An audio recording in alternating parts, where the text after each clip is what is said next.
ലോകം കീഴടക്കിയ മനുഷ്യൻ. പക്ഷേ മരണത്തെ മാത്രം കീഴടക്കാൻ അദ്ദേഹത്തിന് കഴിഞ്ഞില്ല. ക്രിസ്തുവിന് മുമ്പ് 323, വെറും 32 വയസ്സ്. അത്ര ചെറിയ പ്രായത്തിൽ തന്നെ യൂറോപ്പ് മുതൽ ഈജിപ്റ്റ് വരെ, പേർഷ്യ മുതൽ ഇന്ത്യയുടെ അതിർത്തി വരെ അറിയപ്പെട്ടിരുന്ന ലോകത്തിന്റെ വലിയൊരു ഭാഗം കീഴടക്കിയ മനുഷ്യൻ, ദ ഗ്രേറ്റ് അലക്സാണ്ടർ. ചരിത്രം അദ്ദേഹത്തെ മഹാനെന്ന് വിളിച്ചു.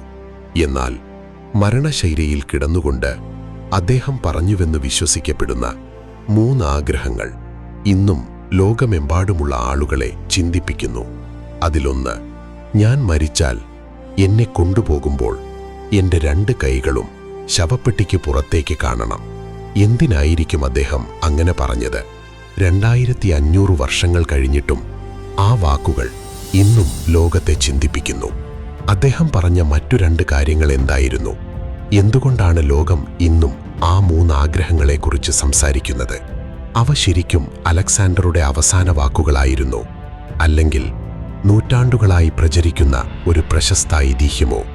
ഇന്ന് അലക്സാണ്ടറുടെ ജനനം മുതൽ ലോകവിജയവും, ഇന്ത്യയിലെ അവസാന യുദ്ധവും, ദുരൂഹമായ മരണവും, ചരിത്രത്തെ ഇന്നും ചോദ്യങ്ങളിൽ ആഴ്ത്തുന്ന അദ്ദേഹത്തിന്റെ അവസാന യാത്രയും, ആ 3 ആഗ്രഹങ്ങൾക്ക് പിന്നിലെ സന്ദേശവും നമുക്ക് നോക്കാം.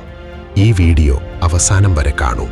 കാരണം ലോകം കീഴടക്കിയ ഒരു രാജാവിന്റെ അവസാന യാത്രയും ചരിത്രം ഇന്നും ഉത്തരം തേടുന്ന രഹസ്യങ്ങളും ഇന്ന് നമുക്ക് ഒരുമിച്ചറിയാം. അതിനു മുമ്പ് ചരിത്രവും മിസ്റ്ററിയും സിനിമാറ്റിക് ഡോക്യുമെന്ററികളും ഇഷ്ടമാണെങ്കിൽ ഇപ്പോൾ തന്നെ ഈ ചാനൽ സബ്സ്ക്രൈബ് ചെയ്ത് ബെൽ ഐക്കണും അമർത്തൂ. അപ്പോൾ 2500 വർഷം പിന്നിലേക്ക്, ചരിത്രത്തിന്റെ താളുകളിലേക്ക് നമുക്ക് യാത്ര തുടങ്ങാം. ക്രിസ്തുവിന് മുമ്പ് 356 ഗ്രീസിലെ മാസിഡോണിയ എന്ന രാജ്യത്ത് ഒരു ആൺകുഞ്ഞ് ജനിച്ചു. ആ കുട്ടിയുടെ പേര് അലക്സാണ്ടർ. അച്ഛൻ രാജാവായിരുന്നെങ്കിലും അലക്സാണ്ടറിനെ ഒരു സാധാരണ രാജകുമാരനെ പോലെയല്ല വളർത്തിയത്. ലോകപ്രശസ്ത തത്വചിന്തകനായ അരിസ്റ്റോട്ടിലായിരുന്നു അദ്ദേഹത്തിന്റെ ഗുരു. യുദ്ധകല മാത്രമല്ല, ശാസ്ത്രം, തത്വചിന്ത, ഭൂമിശാസ്ത്രം, വൈദ്യം എല്ലാം അദ്ദേഹം പഠിച്ചു. ചെറുപ്പം മുതൽ തന്നെ അലക്സാണ്ടറിന് ഒരു വിശ്വാസമുണ്ടായിരുന്നു.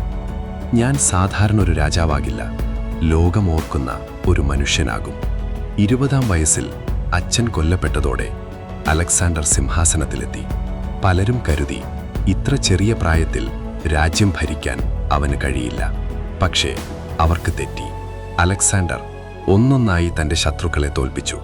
തുടർന്ന് അദ്ദേഹം കണ്ണുവെച്ചത് ലോകത്തിലെ ഏറ്റവും വലിയ സാമ്രാജ്യമായിരുന്ന പേർഷ്യയിലേക്കായിരുന്നു. അന്ന് പേർഷ്യയെ തോൽപ്പിക്കുന്നത് അസാധ്യമാണെന്ന് എല്ലാവരും വിശ്വസിച്ചു. എന്നാൽ അലക്സാണ്ടർ യുദ്ധങ്ങൾ ജയിച്ചുകൊണ്ടേയിരുന്നു. ഗ്രാനിക്കസ്, ഇസസ്, ഗൗഗമേല, ഓരോ യുദ്ധവും ചരിത്രം മാറ്റി. പേർഷ്യൻ ചക്രവർത്തി ദാരിയസ് മൂന്നാമൻ പോലും അദ്ദേഹത്തെ തടയാൻ കഴിഞ്ഞില്ല. തുടർന്ന് ഈജിപ്റ്റ് അദ്ദേഹത്തെ വിമോചകനായി സ്വീകരിച്ചു. അവിടെ അദ്ദേഹം ഒരു പുതിയ നഗരം സ്ഥാപിച്ചു, അലക്സാൻഡ്രിയ.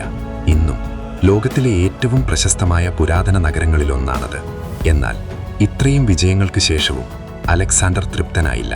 അദ്ദേഹത്തിന്റെ ലക്ഷ്യം ഒന്നു മാത്രം, ലോകത്തിന്റെ അവസാന അതിർത്തി വരെ എത്തുക. ആ സ്വപ്നമാണ് അദ്ദേഹത്തെ ഇന്ത്യയിലേക്ക് എത്തിച്ചത്. അവിടെ അദ്ദേഹത്തെ കാത്തിരുന്നത് ശക്തനായ രാജാവായ പോറസ് ആയിരുന്നു. ഹൈഡാസ്പീസ് നദിക്കരയിൽ നടന്ന ആ യുദ്ധം ചരിത്രത്തിലെ ഏറ്റവും കഠിനമായ യുദ്ധങ്ങളിൽ ഒന്നായി മാറി. പോറസ് പരാജയപ്പെട്ടെങ്കിലും അദ്ദേഹത്തിന്റെ ധൈര്യം കണ്ട അലക്സാണ്ടർ ചോദിച്ചു, നിന്നെ എങ്ങനെ പരിഗണിക്കണം? പോറസിന്റെ മറുപടി ചരിത്രത്തിലേക്ക് എഴുതപ്പെട്ടു. ഒരു രാജാവിനെ മറ്റൊരു രാജാവ് എങ്ങനെ പരിഗണിക്കുമോ? അങ്ങനെ ആ മറുപടി അലക്സാണ്ടറെ അത്ഭുതപ്പെടുത്തി. അദ്ദേഹം പോറസിന് രാജ്യം തിരികെ നൽകി. എന്നാൽ ആ യുദ്ധത്തിന് ശേഷം അലക്സാണ്ടറുടെ സൈന്യം ക്ഷീണിച്ചിരുന്നു. വർഷങ്ങളായി വീട്ടിൽ നിന്നകലെ, തുടർച്ചയായ യുദ്ധങ്ങൾ, മഴ, രോഗങ്ങൾ, അറിയാത്ത ദേശങ്ങൾ. അവർക്കിനി മുന്നോട്ടു പോകാൻ മനസ്സില്ലായിരുന്നു. സൈന്യം കലാപത്തിന്റെ വക്കിലെത്തി. ഒടുവിൽ ലോകം മുഴുവൻ കീഴടക്കാനുള്ള സ്വപ്നം പാതിരഴിയിൽ ഉപേക്ഷിച്ച് അലക്സാണ്ടർ മടങ്ങാൻ തീരുമാനിച്ചു. പക്ഷേ ആ മടക്കയാത്ര അദ്ദേഹത്തിന്റെ ജീവിതത്തിലെ ഏറ്റവും കഠിനമായ യാത്രയായി മാറുമെന്ന് അന്ന് ആർക്കും അറിയില്ലായിരുന്നു.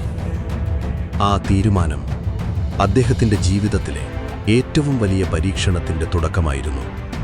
മുന്നിൽ കാത്തിരുന്നത് കൊടും ചൂട്, ദാഹം, മരണം നിറഞ്ഞ ഗഡ്രോഷ്യൻ മരുഭൂമി. അതിനുശേഷം ചരിത്രത്തെ ഇന്നും ദുരൂഹമാക്കുന്ന അദ്ദേഹത്തിൻ്റെ അവസാന ദിവസങ്ങൾ. അലക്സാണ്ടർ ശരിക്കും എങ്ങനെയാണ് മരിച്ചത്? അദ്ദേഹം പറഞ്ഞുവെന്ന് വിശ്വസിക്കപ്പെടുന്ന 3 ആഗ്രഹങ്ങൾ എന്തായിരുന്നു? എന്തുകൊണ്ടാണ് തൻ്റെ 2 കൈകളും ശവപ്പെട്ടിക്ക് പുറത്തേക്ക് കാണണമെന്ന് അദ്ദേഹം ആഗ്രഹിച്ചത്? ഇതെല്ലാം പാർട്ട് 2-ൽ കാണാം. അതുവരെ ചരിത്രവും മിസ്റ്ററിയും സിനിമാറ്റിക് ഡോക്യുമെൻ്ററികളും ഇഷ്ടമാണെങ്കിൽ ഈ ചാനൽ സബ്സ്ക്രൈബ് ചെയ്ത് ബെൽ ഐക്കണും അമർത്തൂ. വീണ്ടും അടുത്ത ഭാഗത്തിൽ കാണാം.